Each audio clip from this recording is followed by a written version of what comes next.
All right, let's get right into it. Today, we are tackling one of the biggest, most persistent questions out there, a topic where you've got hard data on one side and some very passionate personal opinions on the other. We're going to look at the science, and then we're going to hit the streets, so to speak, to see if we can finally get a straight answer. So, here it is. Does size really matter? To figure this out, we're putting two totally different sources against each other. First, we've got the cold, objective scientific studies. And then we've got the raw, unfiltered, and honestly, hilarious opinions from a podcast debate. Let's see which one tells the story you connect with most. Okay, first up, let's cut through all the noise and just look at the hard data. What are researchers and surveys actually telling us about all this? What do the numbers say? Well, let's kick things off with a number that might actually surprise you. One really big study found that a whopping 85% of women are perfectly satisfied with their partner's size. 85%.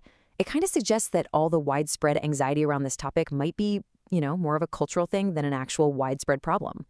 But, okay, for the times when size is a factor, the conversation gets a little more complex. The studies show it's not just a simple game of inches.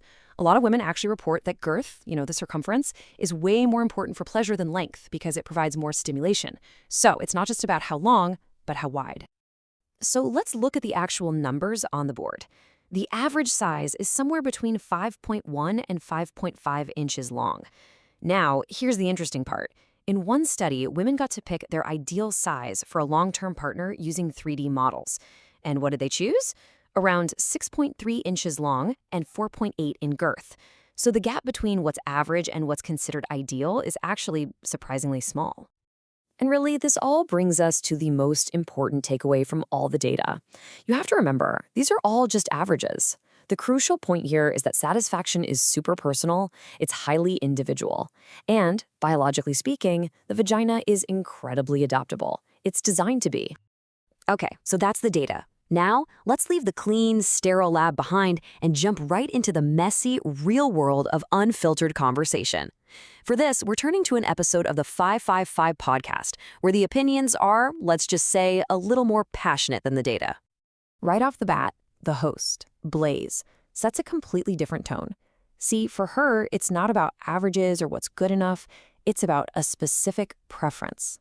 She literally says she has a favorite size, making it crystal clear that for her, the numbers absolutely 100% matter. But then her co-host, Rike, jumps in with the total opposite view. She's arguing that for her, the real magic happens with emotional and mental chemistry. And if you have that, the physical size becomes a much, much less important factor in the whole equation.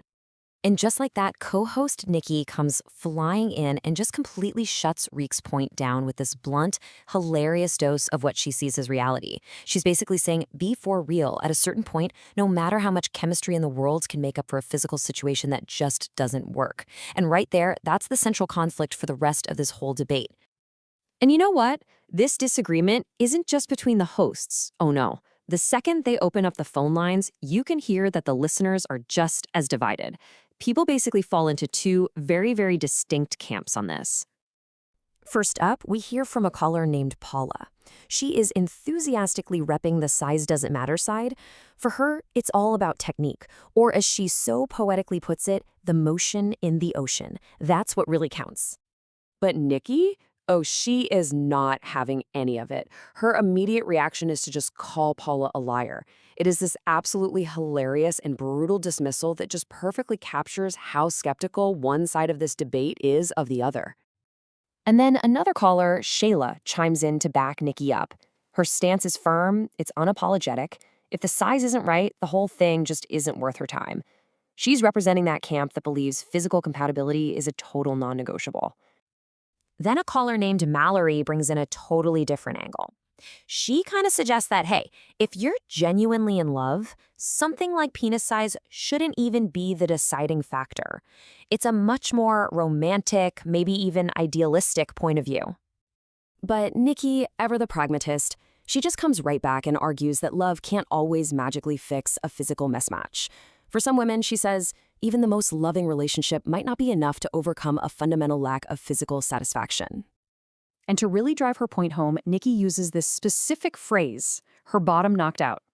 Now, she defines this piece of slang as what happens when a woman's sexual history with larger partners makes it physically difficult for her to feel stimulation from smaller ones later on. She's arguing that past experience can create a new physical reality that love just can't change. So, okay, after all this back and forth, you've got hard data on one side, passionate opinions on the other. Where do we actually land? Well, this is where the conversation tries to find some kind of middle ground. The host, Blaze, suggests that maybe everyone's focus is just too narrow. She brings up all these other forms of intimacy that couples can explore together. Things like tantra, role-playing, even just going on a relaxing retreat. Things that can build a deep connection that goes way beyond just one physical act. But in the end, it's Nikki who gets the last word. And she brings the whole conversation right back to its core problem with one simple, pragmatic sentence. Sure, all that other stuff is fine and dandy, but at the end of the day, it doesn't change the fundamental physical reality that for her and a lot of other people is still a really crucial part of the whole equation. So we're left with this fascinating split, right? The data tells us size isn't a major issue for most women, but the passionate, real-world dialogue shows that for many, it's everything. And that leaves us with one final question for you. Is the real answer found in a spreadsheet, or is it found in the messy, honest dialogue between people? Or maybe, just maybe, the only conversation that really matters is the one you have with your partner.